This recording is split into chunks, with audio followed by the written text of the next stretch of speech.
Bonjour et bienvenue à toutes et à tous sur Comics Party. Heureux de vous retrouver, j'espère que vous avez la forme. Toute nouvelle émission. Aujourd'hui, on va parler cinéma et films d'animation chez DC Comics. On va essayer de voir où se trouvent les meilleures productions. Je vous explique tout ça.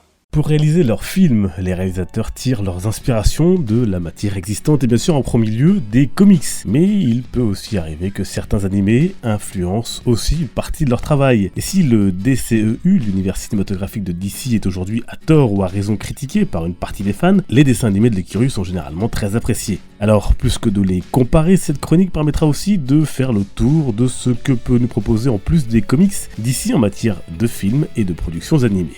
Et on se lance donc avec Man of Steel, porté par Henry Cavill. Et Man of Steel est réalisé par Zack Snyder. Il y revisite les origines du personnage en reprenant les points clés, tout en les modernisant, comme la destruction de Krypton, avec ses parents plus combatifs, Jor-El, joué par Russell Crowe, et Lara Lorvan, interprétée par l'actrice Ayelet Zurer.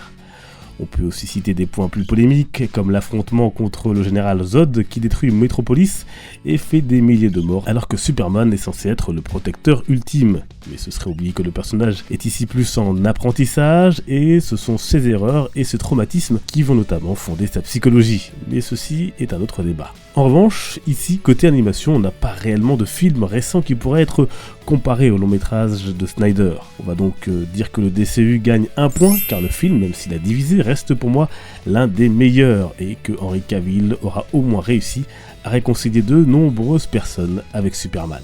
Et place maintenant à Batman v Superman et également à un point de comparaison avec The Dark Knight Returns. Et c'est un autre film du DCU qui a divisé Batman v Superman, toujours réalisé par Zack Snyder, sorti en 2016.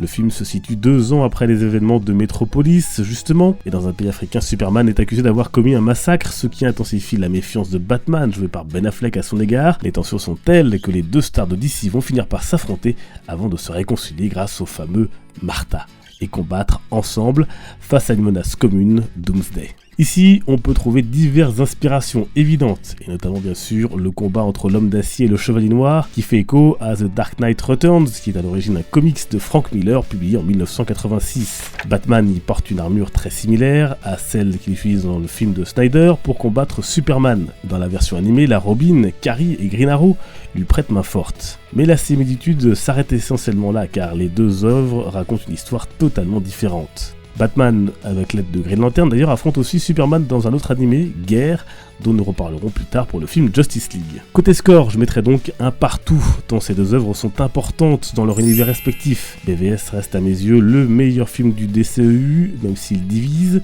et l'œuvre puissante et sombre de Miller a été parfaitement saisie dans sa version animée. Ça nous fait donc pour l'instant 2-1 pour l'univers cinématographique. Place maintenant à Harley Quinn et à la bande de la Suicide Squad. Un film qui devrait redistribuer les cartes. La même année, donc, Warner Bros. Nous proposait le film Suicide Squad, qui réunit des méchants de l'univers de Batman principalement. Ils sont choisis par l'intraitable agent du gouvernement Amanda Waller pour mener une mission suicide. Le film réalisé par David Ayer démarre plutôt bien, avec une présentation, des personnages plutôt dynamiques et une bande-son qui sert le tout. Et puis, le film se perd en facilité et livre un final décevant, faisant de lui un divertissement popcorn au final passable et banal.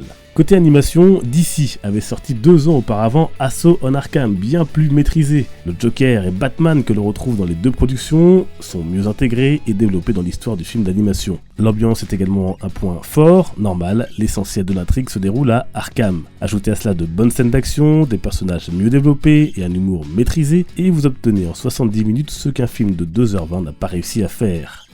Ce qui nous donne ici le point aux animés, nous en sommes donc à 2 partout. On s'arrête à présent sur les films Wonder Woman. Le film porté par Gal Gadot se déroule durant la Première Guerre mondiale et voit les Amazones et surtout Wonder Woman se porter au secours du monde des hommes dans le conflit qui les oppose. Le long métrage très réussi a conquis le public, on y retrouve une héroïne forte et porteuse d'idéaux. La version animée, elle, date de 2009 et ça pourrait être paradoxal, elle est plus violente et sombre que le film de Warner Bros. Le côté guerrière de l'Amazone est ici clairement beaucoup plus développé. Si la trame de départ est très similaire à celle qui sera proposée quelques années plus tard dans la réalisation de Patty Jenkins, le traitement du personnage et de son histoire reste différent, sans pour autant s'éloigner de l'origin story de l'héroïne. Ici on mettra un partout tant les productions proposent de visages à la fois similaires et opposés d'un même personnage. Ce qui nous fait 3 partout. Et enfin, le film qui ferme la marche, c'est Justice League. Et c'est donc le dernier film en date du DCEU qui tranchera notre duel. Justice League, sorti sur nos écrans à la fin de l'année dernière, est loin d'avoir été le succès tant espéré par Warner Bros. Il faut dire qu'au final, on se retrouve avec 2 visions différentes dans une seule et même production. Celle du premier réalisateur, historique du DCEU, Zack Snyder, et celle de celui qui a pris sa suite, Joss Whedon. On peut d'ailleurs sentir les scènes qui tiennent à tel ou tel réalisateur. Après la mort de Superman dans BVS, l'histoire raconte comment les méta-humains de la Terre et Batman vont s'unir contre la terrible menace de Steppenwolf et des boîtes mères. Au final, le film, sans doute trop court, n'a pas supporté une histoire à la hauteur de ces héros iconiques. Reste le plaisir de les voir se battre ensemble et des scènes marquantes, comme bien sûr celle du monde en deuil et en proie à ses démons après la mort de Superman, sur le thème magnifique de la musique Everybody Knows. En revanche, le film d'animation Justice League War, Guerre en français, qui est la retranscription en fait du comics Justice League tome 1 New 52, réussit totalement ce pari. Et qu'est-ce qu'il a de plus ? Eh bien déjà, Green Lantern est au casting. L'humour est mieux maîtrisé et l'histoire, bien que simple aussi, au final est servie par des personnages bien écrits. Ici, ils affrontent en plus directement la grande menace Darkseid. Un pur bijou, non sans défaut, dont le film s'est d'ailleurs inspiré sur quelques points, comme les paradémons, même s'ils existaient bien avant, ou encore la scène d'ouverture de Batman. Là, le résultat est sans appel, le film animé remporte la victoire. Ce qui nous donne au final 4-3 pour la branche animation de DC Comics. Il faut dire que ces films sont généralement extrêmement réussis et plutôt sombres. On pourrait aussi citer l'énigme de Red Hood, Batman Year One, Green Lantern et Chevalier d'Émeraude, Justice League Échec ou encore Nouvelle Frontière. Côté cinéma, c'est plus compliqué. À part Wonder Woman, aucun film du DCU n'a fait la quasi-unanimité. Pourtant, Man of Steel et Batman v Superman version longue sont pour moi d'excellents films. Reste à savoir comment le public accueillera désormais les prochaines réalisations programmées, et notamment cette année le seul film DC Comics à l'affiche, Aquaman. Alors voilà, bien sûr, vous pouvez avoir une toute autre interprétation, un tout autre classement que moi. N'hésitez pas à en faire part dans les commentaires. On se retrouve mercredi pour une vidéo, point lecture, sur les réseaux sociaux d'ici là. Portez-vous bien, à très vite, les comics sont une fête. Ciao.